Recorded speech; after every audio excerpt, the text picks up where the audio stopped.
Hi, it's Liz. Today you're gonna come see my craft room mess. So come and check out the disorganization that is happening. This is a process that is in stages. So it's like I have to sometimes make a further mess to be able to go through it and actually make something of it. So like probably many of you at home, you don't have just one functioning space. Like this is just my craft room. It also has to be the spare bedroom. It's also my canning room. So this is kind of the collection of that. I like organization though. I need it in my life. I like to do organization. I also love books, and that's another big thing. So I have been scouring, trying to find all different ideas that I can use to organize my room. Of course, I can just go to like one-stop shop, purchase everything, but I am not made of money and I don't want to put my money into furniture.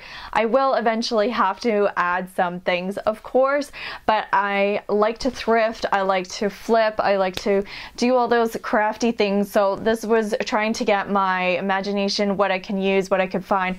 And there are great deals out there because people are always selling and moving and changing their own decor and what they use it for. All right, so let's have a look at what I have so far.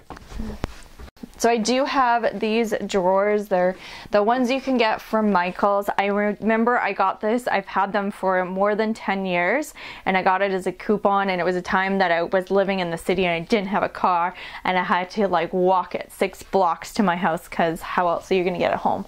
So what I've been thinking is I did get this dresser, which is really nice, and it comes out, and I got some of these acrylic drawers. So I'm going to be making things and then putting it like one thing of whatever it is, like one cupcake style, and putting them in. So these ones were listed under like stationery, and they are see-through, which is really great. It's what is the main feature that I liked. You're supposed to put like pencils and pencil crayons or crayons in it in different colors, and that was a big feature to me because then I could put these little felties in, or whatever the craft is, and then I could, you know, they're in their own little category. Of course, when I make more, then that becomes an issue, but right now that's what's working. So I also bought some clear pencil holders. Basically, I wanted the clear ones and they were dirt cheap. They were just trying to get rid of them, giving them away basically for like 20 cents each, I think. And so I bought a bunch. So I'm probably going to outgrow this space, but it does have 5 drawers. At the top right now is just holding my paper cutter, my laminator, and some cardstock paper. Not the best space for it, but it is doing its function right now. So next is this bookshelf. It actually is not the best quality. I got it very cheap at the thrift store. It was like half off because it is particle board, so it is very heavy. It was laminated wood basically. It had doors here, and I just took the doors off, took off the hinges, and I did a little short video on these. But either you can get these at IKEA, and they're magazine holders. These ones are paper, and so actually on the IKEA website, you can go on there, and basically what you do is you put them in. So these ones are all in there, and you just stack them like one this way, and then you go one that way, and then you got yourself a paper holder or a felt holder or whatever. And so for these ones, I actually, you can tell I cut these ones down like that, and so this one will fit and tucks in really nicely into there, just kind of utilizing as much storage opportunity as I can. On this shelf down here, I'm going to be using a lot of white and a lot of black, so I have a bin, and what I've been doing is I have been, once I get the felt, I've been using my kitchen table, and you just cut them to the sizes that I want, so they're already pre-cut. So there are going to be 2 drawers at the bottom. I have not set that up yet, and I have some more acrylic bins. I haven't set up the drawers because the handles that came with it were actually 2 different handles, and so I just wanted to buy some new handles. I'm just probably going to go back to the thrift store and just get some inexpensive handles that are matching, and that's, you can find that really, really inexpensive. So as you can see, I still have a lot of room at the top here. The roof is not that high, but it's not that low. So I do have potential to add some more shelving at the top is what I'm thinking, maybe to host some of my embroidery thread. This whole wall here is just one solid wall. And so there is still a lot more potential to add things to it. I am also needing to be a very visual person, so I'll get motivated to see the raw craft that I'm like, oh yes, I can make it. I'm not so concerned. Sometimes I am concerned with the finished project, being able to see it, but a lot of the times it's more about the process for me of doing it. So it's more exciting to me to see the raw craft than it is to see all the final product. So I think that's really important, just knowing how you operate and like what motivates you. And because it's right in center, front and center, it's like, oh, that's what I got to do. Oh, I'm running low on this color, I need to go get some more. Or, oh, I really got to focus on this color. So that's kind of going to be my plan for that.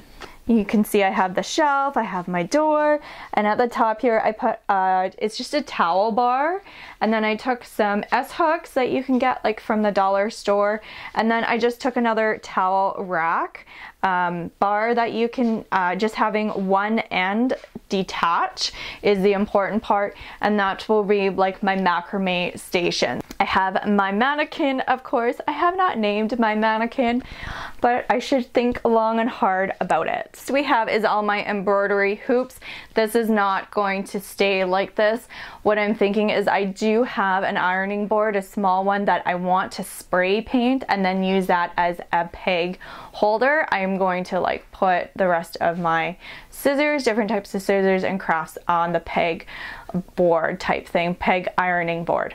I do have a bunch of hoops as well. I need to figure out if I'm going to be using them or getting rid of them or what am I doing, because I have had them for over a year and I still haven't used them, so I need to do something. The one that's kind of a circular and then an oval or triangle shape is actually a bag handle, so I really have to figure out something to do with it.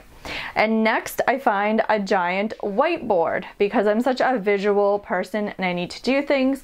It is really great where I can have motivation and I can just see it, and then I can put up, you know, what top 3 designs I need to do and then be able to go from there.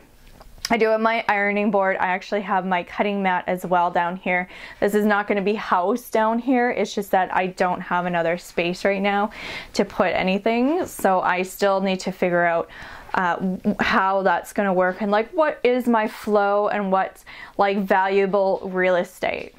So I also have a steamer,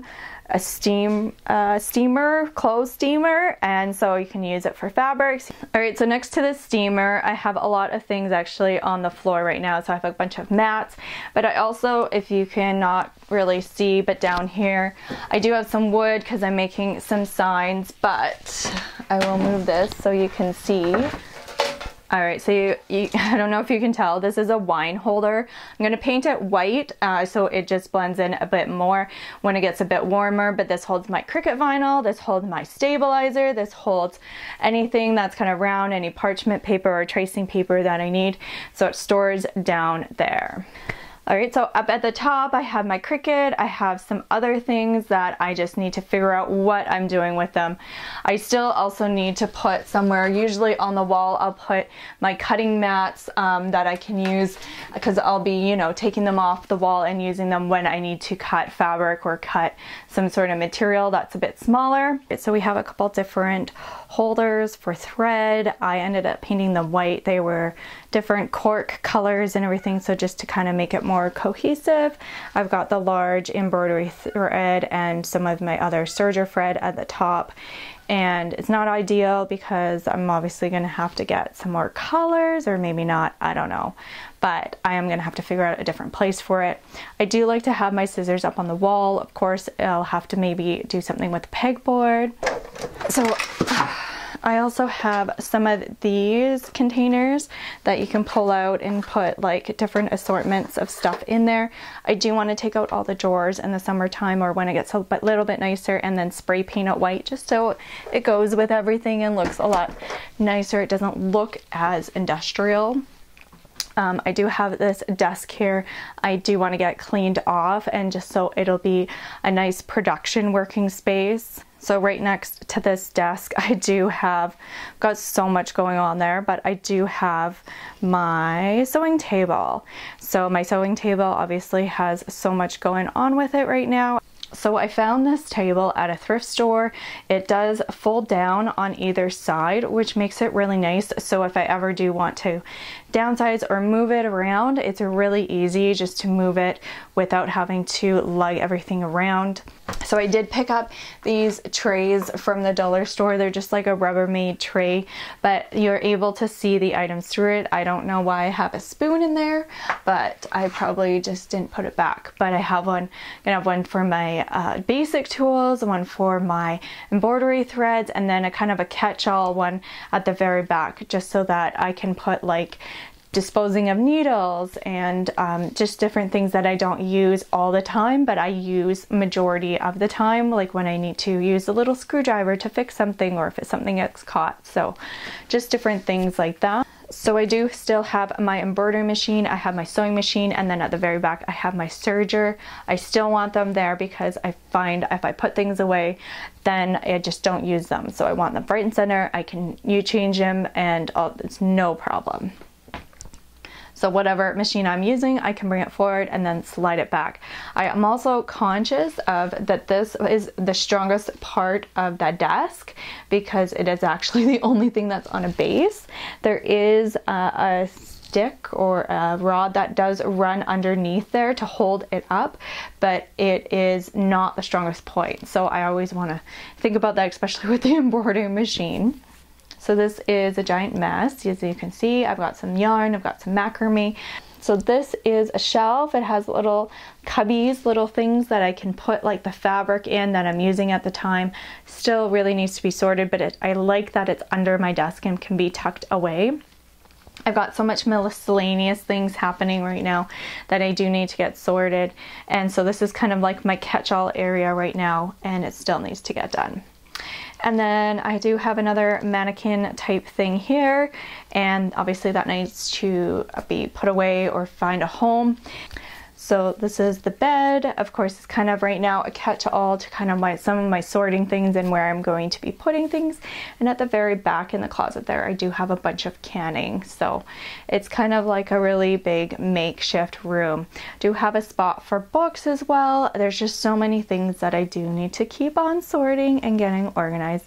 But I just wanted to show you some of the ideas, and that it may not all look perfect all the time, but it's a working progress, and sometimes you have to get messy for it to then be organized. At least that's my thought process and how I work and operate. But it is a progress. So how it was laid out before is actually the bed was here where the desk is, and it kind of separated the room where I had the desk on one side, I had my sewing station on the other side, and it had the bed in the middle. And it kind of, when we had a guest over, kind of felt like they're right in the middle of the craft stuff. So I was thinking if I move it to the side, it's actually in line with the bathroom, and it can kind of be their side rather than it being kind of split in the middle. We're also thinking about maybe putting a TV in here. Kind of have to think about prime real estate for what we want for the walls or anything.